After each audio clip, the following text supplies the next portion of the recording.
wanna chat with your girl, chat with your girl, chat with your girl, chat, chat, chat, chat, chat. Business and beauty, come and confess how you make your money and say yes to the gas. Yes!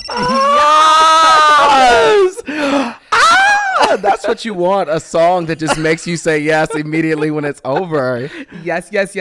Hello, everyone. Hello, Todrick. Hi. Y'all, I'm so excited today because we have the talented, the creative, the one that really knows how to do the most for a freaking YouTube video, the one, the only Todrick Hall. Thank you very much. I'm so gagged that you're here. I'm so gagged to be here. I'm really, really honored. You're so sweet, and we've been friends for a long time. And I love just running into you while I'm shopping for some heels. Or a wig.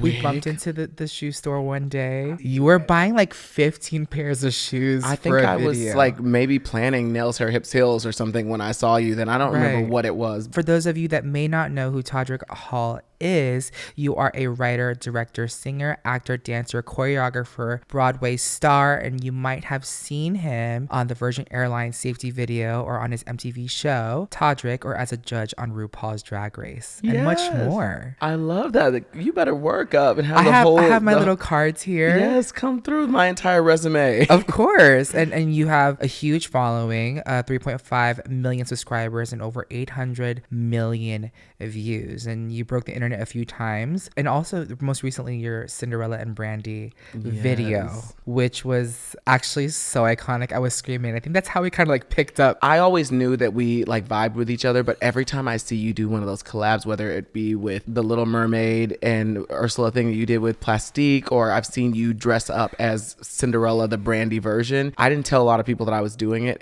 because I'm just a private person when it comes to what I'm putting out, but secondly, because I didn't know until like 48 hours before I was going to be filming it, but I called you because I just know that you love that movie and it was meant as much to you and your childhood as it did to me. It's so crazy. You've broken so many boundaries, ceilings, and you just literally, I think, made opportunity for yourself. I'm in such awe of everything that you've done. You're literally living such a dream. You have an amazing home. It's a fucking museum of Todrick.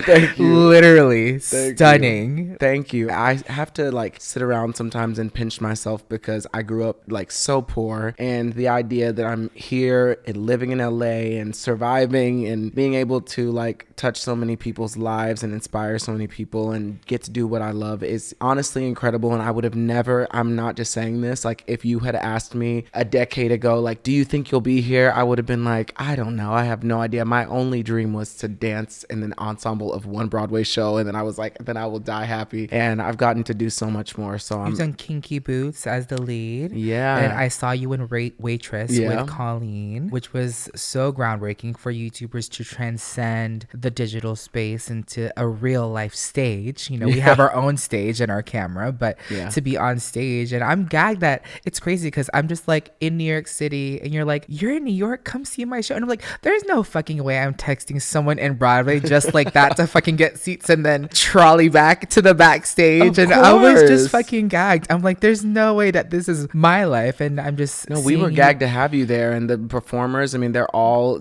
queens or women who all use your makeup products and stuff. So everybody was really super excited to meet you, and you were so sweet to take pictures with everybody in the cast and stuff. It's been just really awesome to like be able to call you a friend. And it's awesome that every now and then you like bump into somebody and you have such a genuine connection with them and a conversation that lasts you until the next time. But I hope that we start seeing each other more frequently than we have in the past. Yeah, I think so. And I think why it hasn't happened is because we're on two different genres of YouTube, but there's been like threads of parallel with our interests, because I think I posted my Wicked video, and I think that's when you were like, wait a damn minute. I had posted me as Glinda and Alphaba in 2017, right before I launched my MAC collection, and I think you had messaged me and you were like, wait a damn damn minute. This bitch likes Broadway. I didn't know you liked Broadway. I do. And I didn't know you were such a huge Disney fan either. And so I was like, she loves beauty and Broadway and Disney. Like, there's no way. But you've taken it like straight up entertainment. And for me, like the lanes that I've taken my interests are through like tutorials and beauty and campaigns and commercials in that way. But I feel like years later, we're just finally to start. And also our love for drag, bitch. Yes, we love getting up in drag. I love it. And we have yet to do a video together. It's just crazy. I know, but you know what? I think it's like great that we haven't yet, because I think the best is yet to come. And I think that quarantine has done so much for every artist to think, like, to be able to put their life, their career, their accomplishments and accolades into perspective and to say, what do I want to do? Because I've like just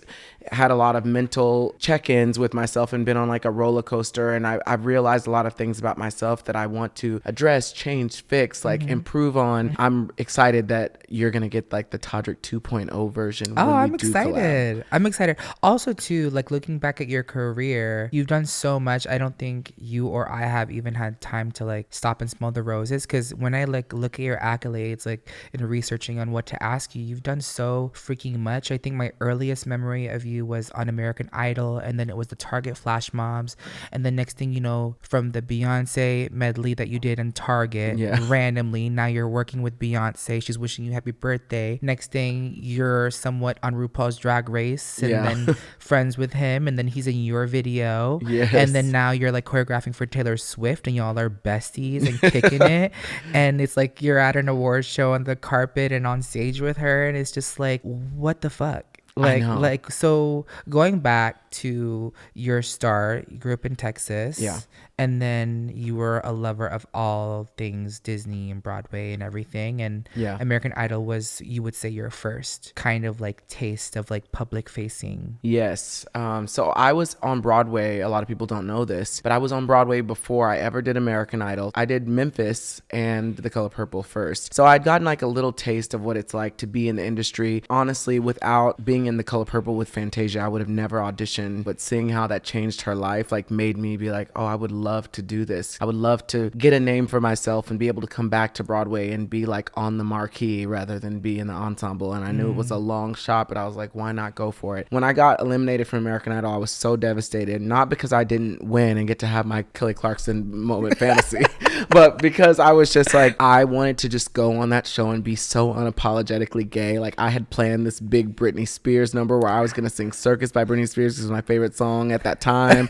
And I wanted to have like a ringleader coat on and like do this big show. And American Idol is not really like the stage for that. It's like they want you to just get on stage and sing like a Lionel Richie song or something. And that was just like not my vibe. And so when I got off the show, like I was so devastated because I had a boyfriend when I got on this show, and I like hid him and like broke up with him because I just didn't want the world to know I was gay and stuff. So like I think that I was just more heartbroken that I got kicked off the show as someone else. And I like vowed to myself that when I was able to get another opportunity to be in the spotlight, that I was going to be myself. Like no amount of success would be worth me not being true about who I am. On your interview with Wendy Williams, you couldn't say that you were openly gay. No. Well, they never said that, but they just kept saying, make sure you appeal to middle America. And that translated to me as, you can't do Circus by Britney Spears on our show. It's not going to happen. And as I started telling them all the ideas and I was thinking, and then I can come out and I can have a whip and I can do this. And they were like, okay, I'm sure they're like, let's get him off the show. Stat. But like fast forward, it's like you're working now with an Emmy Award winning show, RuPaul's Drag Race, as a part of it, producing choreography and music and all that. So how crazy. Yeah, it's really crazy. I love being a part of RuPaul's Drag Race. The fact that I'm getting to be even like the smallest part of a history being made, and like for years and years and years, eons and decades, like gay men have been standing behind the Madonnas and Chers and Diana Rosses and Whitney Houstons and Mariah Careys. And back in the day, there might not have been able to be a platform where a Patrick Star could exist. That's what's so beautiful about the internet, because now people can take their career and their destiny into their own hands. RuPaul's Drag Race allows people to have a platform to like be, you know, like Roxy Andrews wasn't doing makeup for Tamar Braxton, but now people know that Roxy Andrews exists, and we don't have to like get gay lingo and LGBTQ plus like jokes and stuff like regurgitated through like cis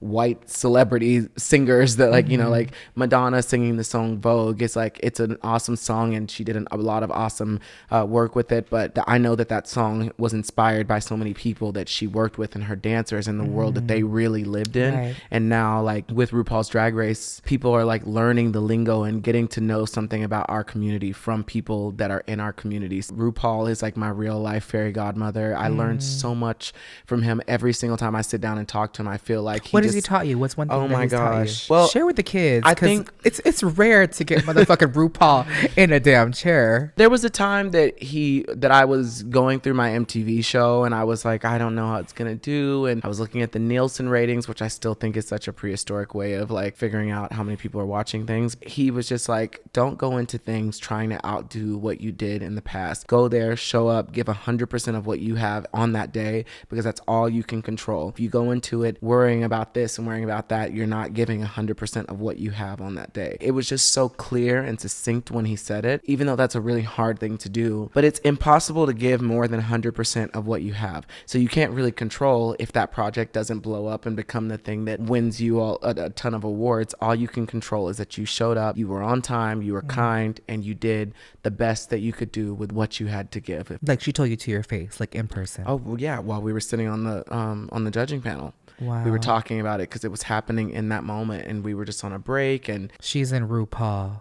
Yeah, so the advice feels like a lot more epic when it's coming from just like way. a gigantic. Well, I'm trying to envision. I'm trying to paint a picture for everybody too. It's either like bald glasses RuPaul or like RuPaul. It's RuPaul, Charles, darling. RuPaul. Yes, and it's one of those rare times where with the light hitting her. And RuPaul doesn't turn to face anybody. By the way, when I first got there, Ross Matthews was like, "Just so you know, RuPaul will not be making eye contact with you, but you will know when you're being spoken to." And I was like, okay. And as I watched she the does show, that on the show, she doesn't look at. She just doesn't. She'll be like, "So, Michelle, what do you think?" And like, she cuts her eyes over, and you better know that she's talking to you. In this moment, RuPaul turned to look at me, so then it felt even more iconic because I got to see those like beautiful honey eyes. When I've been going through like internet takedowns, like he sent me this long text message, and I haven't shared that text message with anybody, but he repeated on Drag Race recently when Simone was talking about whether or not to put Utica in the Baps costume because of cultural appropriation, and Utica was like not feeling super confident about it. And he said something, I don't want to misquote him, but know that when you're doing something and your heart is in the right place, then you can never be wrong. He sent that to me in a text message, and it really helped me. I screenshot it and put it on the background screensaver because I was going through just like, one of my many internet takedowns. He's just like a super amazing human being, and the opportunities that he's given me are great, but the wisdom that he's given me is just like something I can never repay him for. And it has really, really helped me because growing up, there were no black gay male celebrities that I could look up to. So the fact that you could get no more fabulous than RuPaul, and the fact that I have a direct line to him and that he reaches out and takes time out of his day to not only respond to me, but to show up and do videos with me, it's just, I feel like the luckiest boy in the world. It's crazy. I also remember too in your what song was that you guys did? We did two songs, Dem Beats and Low. Dem Beats, but you said you had like 10 minutes with him. Oh yeah. In one of those videos, and you just made it fucking work. Well, yeah, because Ru is so sweet and so awesome, but he lets you know beforehand, this is how much time I'm going to be there. And so when he got there, I was just prepared. Everything was set up, the lights, everything was choreographed, and he sits down in a chair, and I have dancers in the back that have rehearsed, so they have the lyrics just in case, like, because my songs can be quite wordy, and he'll look at the lyrics and see everything and be like, okay. And when it hit 12 o'clock or whatever time it said he was going to leave, he was like, all right, I think we've got it. He was gone. Did you just have a sigh of relief when you that was, I think, your first project with him, wasn't it? That was Low. Low. Oh my god. And then he came back and did Dem Beats after that. Yes, Low was iconic, and that's crazy. From creating amazing viral content and turning it into a business, like a tour or like a concert, or like a fucking Disney parade, like Like, what was that moment, or like an MTV show? Like, if someone listening out there has a child or a friend that wants to be selfie made, like a Todrick Hall, like, what does it take to have a crazy freaking idea and then make it into a legitimate business? Do you just like wake up with an itch in your ass and like, I want to go on tour? I think that you have to be a little crazy, very courageous, and you have to go out and be unapologetic about what it is that you want. I find this so strange about humans. I never thought about this until quarantine, but when people used to ask me what I wanted to accomplish, I'd always downplay it because I didn't want, my dreams were so big that I didn't want them to like judge me or be like, oh, you think you're that girl, you know, like it's just embarrassing to tell people all the things that you want to do. But now I've realized that if you live on this planet and you only get to live here one time, we are such fragile human beings. Like you could be here one second and not the next. Like if anybody out there is watching this and you have a dream, like don't downplay your dreams to try to fit in with other people. That's not your job to do that. Your job is to say what your dream is out loud because your words are so unbelievably powerful. And if you can't even say your dream out loud and you downplay your dreams to yourself, then there's no way you're going to accomplish them. So that would be the advice that I would give to someone. Like whatever it is that you want, when people ask you what you want to do, you tell them what you really want to do and you don't play it down. You don't give a myriad of reasons and a list of all the reasons why it might not work and why you're going to be okay to settle for this. We should be on this planet and every day wake up and chase our dreams and not jog to chase them, like run to chase your dreams. And that's the thing I would say if someone has a kid who's creative, encourage them and never make them feel like they have to have a plan B. Tell them to give 100% of their energy to do what it is that they really truly at the end of the day want to do. It's crazy because looking at your portfolio or your body of work, like your visual album or even just a video, the production value is just insane. It's the award. Well, same to you. Well, every time you put out something, it's incredible. But you've been doing it way longer than me. I've done it. I think I started my big production work, I think in 2017 when I had the means to like do something to that level or extent for something branded, like my MAC collection or my One Size Beauty brand stuff. But you just go for it. So you have your immediate team and close friends and you just fucking tell them. And then it just goes from there. Like how does one idea, you're like, okay, we need to find a camera guy, an audio guy, costume designer, and all this. It was all trial by error. Like I didn't know how it was going to happen. And sometimes I went into it with nowhere near the amount of money that I thought that I needed because I didn't go to film school and there's like all these hidden costs. And as you grow, you learn more about lighting. You learn about more camera moves and what each camera does. So you've learned a lot. Like, oh my God, from every single video. That camera costs how much? Yes. These lights are going to cost how much? I'm like, why do I look like that? And they're like, oh, this light is the devil. This is the problem. So you got to step up the light and then you got to get a camera. What? The camera doesn't work without a lens? You got to have a lens now. You have to have insurance for the lens because she's expensive. Bitch, right. And I just like learned every single step of the way. And I had friends that were with me every single step of the way. And to be completely honest, there were times where I was like, well, I guess I can't eat this week. And my friends would like order me a pizza or something because I would spend every single dime I could get my hands on because I believed in this so much. And I was willing to bet every single dime I had on myself. So what was your first big like bet on like a project? What was one of your first that you can recall? I would say that the first time I remember being like, oh my gosh, this is a lot of money and a lot more involved in it technically than it had been before was a video I did, Cinderfella, which was when we were fighting for the right to be married. So that video had a huge message in it and I wanted to be you had gay, very big expensive ideas. Yes. But it was for such a huge cause and and I just wanted to go big. The other time that sticks out is Straight Out of Oz. Like I had been getting a lot of feedback from fans saying like, well, I don't know anything about you. I'd be like, well, my brother, you know I have a brother, right? And they'd be like, no, I follow everything you do. I've never heard about your brother. I don't know about your relationship with your mom. I don't know about relationship with your manager, your dad, whatever. I was just like realizing that I was hiding behind a lot of characters. Like every video, I never was myself. Like you are Patrick Starr in your videos, but I was never Todrick in my videos. Like since I did the drive-through and the McDonald's video where I was like singing in the drive-through at McDonald's, and those are the videos that performed the best because it was me being me. And so I was like, I think I need to do something to open up and show my fans who I am, but I still did it paralleled with the story of the Wizard of Oz. And to this day, I think that's the thing that I'm maybe the most proud of out of everything that I did, because everybody who was at my agency was like, you should not spend this much money on this. It's just not going to be worth it. And if people don't watch it, then what are you going to do? And I just believed in it so much, and I loved the music so much, and I felt like every song needed a visual.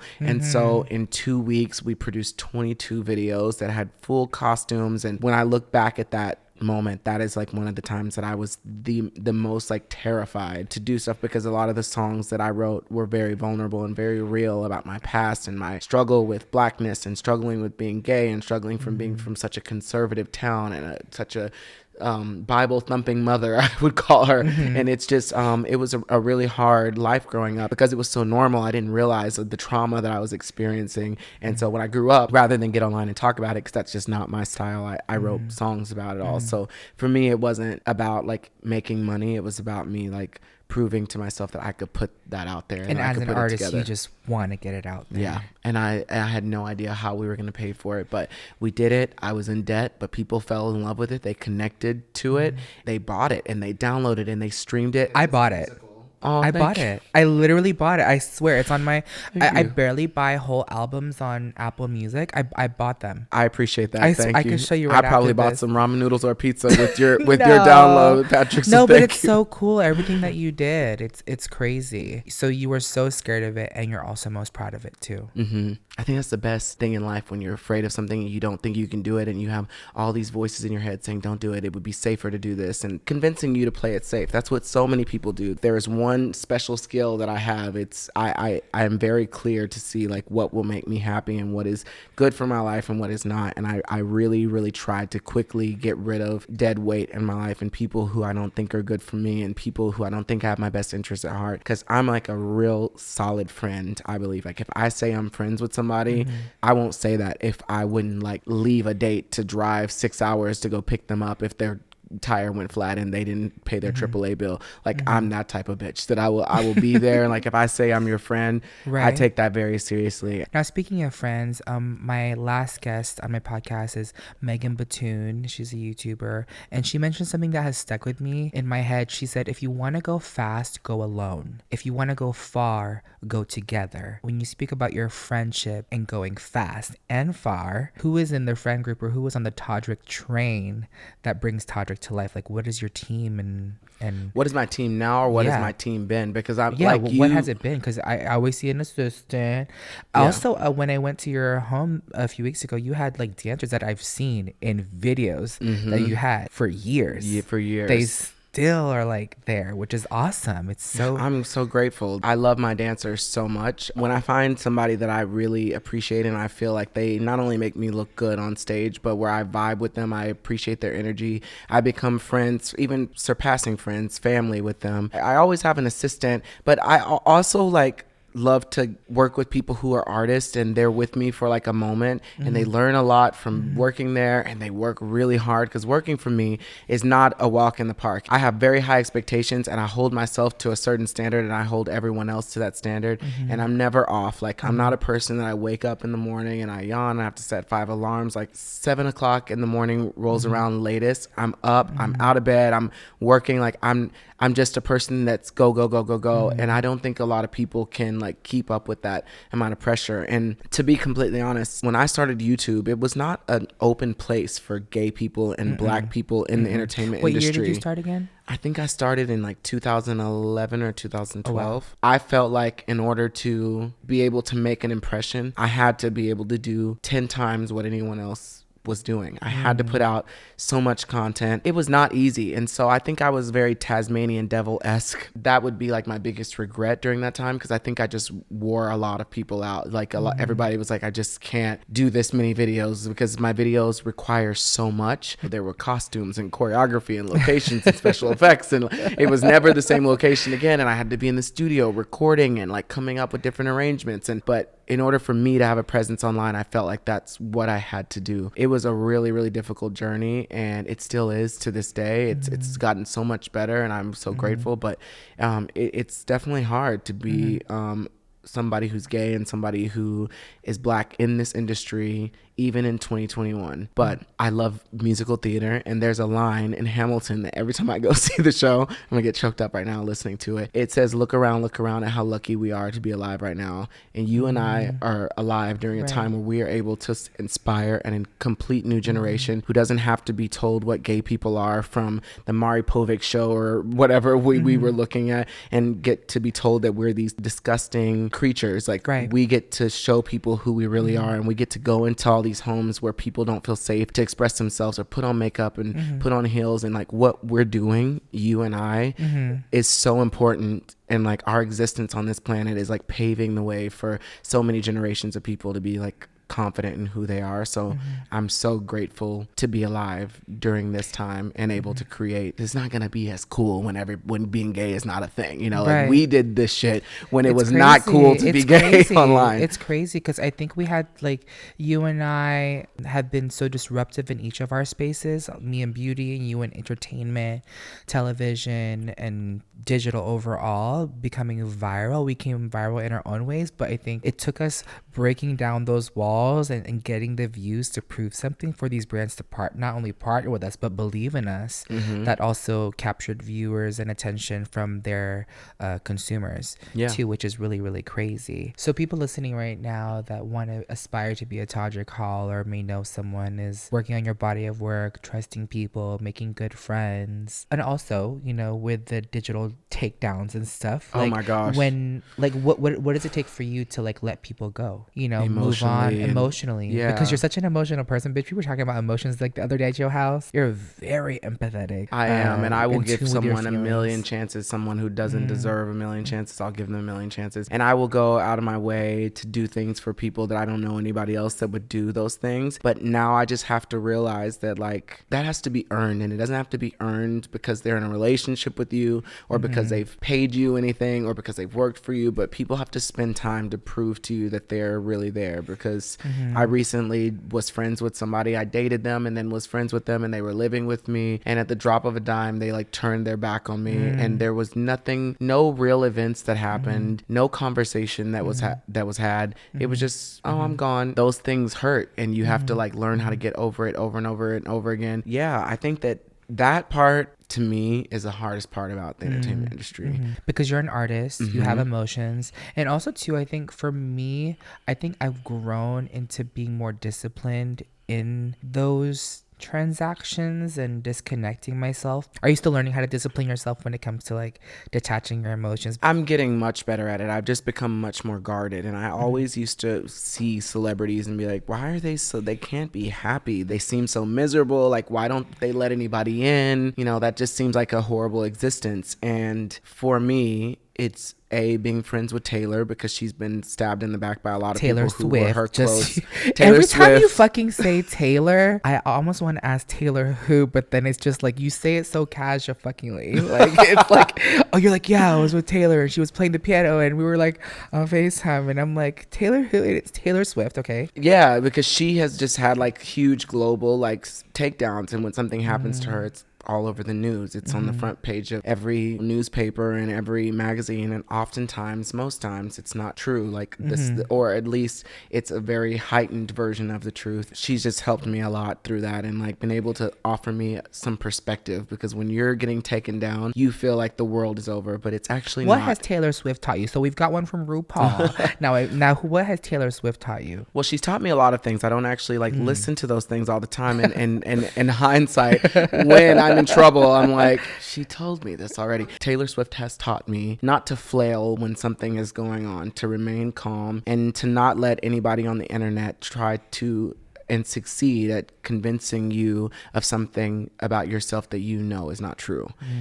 Because sometimes you can see these things, and if you're a self-aware human being, you're like, well, if this is happening to me, there must be truth to it. But no one will ever try to take you down who is doing well also. Like, you don't hardly ever see someone who is like bigger than someone else trying to take someone else down. It's always somebody who is smaller. Even if they're still big, they're smaller, they're less successful trying to take someone else down. This is not something Taylor taught me. This is an observation I made on my own. I've realized that is just a tactic that people will do. They'll come into your life, they will use you, they will stand beside you, and in some ways, like, they'll hype you up. They'll tell you the things that you want to hear, which is not really like what you want as a friend, is somebody to just like be a yes man. When it no longer benefits them, they'll go online and they'll try to tell everything in some way they think that it's going to make them better or give them some sort of satisfaction, but it never does. They're always still in the same position that they were in. And I think Taylor's been really, really good about when people do things to her, like not going online, not failing, not bringing any attention to herself, and then she expresses herself through her music, which I think artists should do. And I think it's really clever the way she does it, and her writing is always done so eloquently, and the videos are always produced to capacity, and so when people see it, they understand her message, but it's done through the best way she can explain something. It's not a tweet that you wrote in the middle of the night. I have gotten up at 4 a.m. and seen something and gotten upset, posted a tweet, went to sleep, woke up trending, and I'm like, what? I wrote that? Like, you know, like you don't even think about everything that you're writing, and I wish that I had more of that, like the ability to like just chill, think about it, process it before you respond. I do usually do it, but there have been a few times, especially over the past like year and a half, that I have spoken without thinking. So I'm working on that. Just taking a snapshot of your career and building and being a student and listening, failing, learning, investing, and creating a space for yourself. Now people are creating space for you, which is amazing, whether it be RuPaul's Drag Race, MTV, or a show. And you're still making space for yourself on YouTube too, like partnering with Brandy, the original Cinderella, which when you called me, I was screaming and I was like, oh my God, Todrick's calling, and you're sitting chilling in your fucking jacuzzi like, want to see Brandy? And I'm just like, what? Well, first of all, I didn't want to invite a lot of people over, but I knew that Sarah was a huge fan of yours because Brandy always talks to me about the fact that her daughter watches your show so much, and I just love Sarah, and I think she's so talented, and I don't know if people know this or not, but she has an incredible voice, and Brandy's daughter, Sarah, and so I was like, I don't think they would mind if I invited Patrick's daughter over. So you invited me over. I met Brandy and we watched Cinderella together with Brandy, which was so awesome. What a pinch me moment. I know. It feels so surreal. Like I never thought that I would be able to like meet Brandy or Beyonce or Taylor Swift ever in my life. I'm learning a lot about the industry that I would have learned had I been in the industry for a long time, and I'm making a lot of mistakes, but it is just so cool to be able to have people that you love and who inspired you to do what you do respect you back. I'm just really, really like grateful doesn't begin to like explain how I feel. Like my life is a pinch me moment. I felt like we were with Whitney, like adjacent. Like she was there. She was there a little bit in the room. Yeah, crazy. So that was like one of your latest projects. Now, what's next for Todrick Hall? Well, I want to write a book because I've never done a book before. So I think that'd be cool. And I have really cool concepts for books. Like I would like to write like a YA book, like for young audiences, like a fantasy, like adventure book. But I have new music coming out this summer, and I haven't announced that anywhere, but I'm really, really excited to put out new music. And I don't know what the vibe of the album is even going to be yet because I'm just in the studio creating. I think it's going to make a lot of people want to dance. That's what I do know. Well, I'm excited, and you're always doing the most. Absolutely. Well, with that being said, are you ready to play a segment called Doing the Most? Oh my gosh, of course. Let's do it. Doing the most, bitch. Who do you think is doing the most? Taylor Swift is doing the most. She just released 2 albums, Evermore and Folklore, like 1 8 count after each other. So Taylor Swift. Taylor Swift. What means the most to you? Honesty. Honesty means the most to me. Honesty.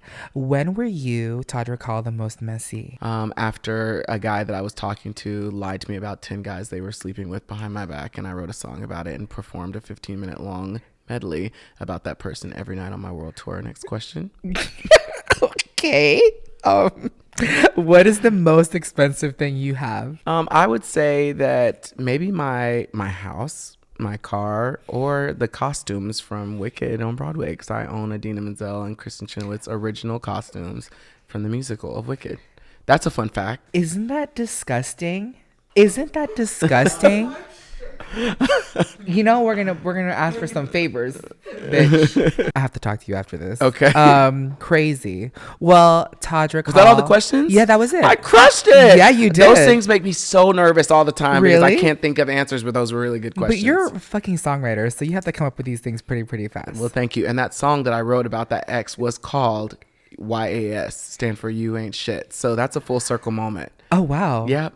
She said next question, but went back to the question. And so well, because then I saw YAS on the back of your card and I was like, that was the song that I wrote. You ain't shit. You ain't I shit. love that song, by the way. Thank you. I love that song. Yeah, too. that song, if you guys haven't streamed it or any work of Todrick, check it out on anywhere Todrick can be found. I just want to say thank you so much for not only coming on the podcast, but for also sharing your world with us. And I want to say you're such a successful human being, and I can't wait to see all your music, YouTube, documentaries, albums, all tours, Broadways, everything. And if you haven't already checked out Todrick, be sure to subscribe to him and you will not be disappointed. Make sure to follow him on Instagram at Todrick, and I will talk to y'all next time. Yeah, thanks for having me. Thanks. Mwah. Mwah. I hope you enjoyed this episode of Say Yes to the Guest. Make sure you subscribe to this podcast and follow at Say Yes to the Guest on all social platforms. Remember, you are successful. Now go out and be the bad bitch you truly are. Can't wait to chat with you next time. Bye.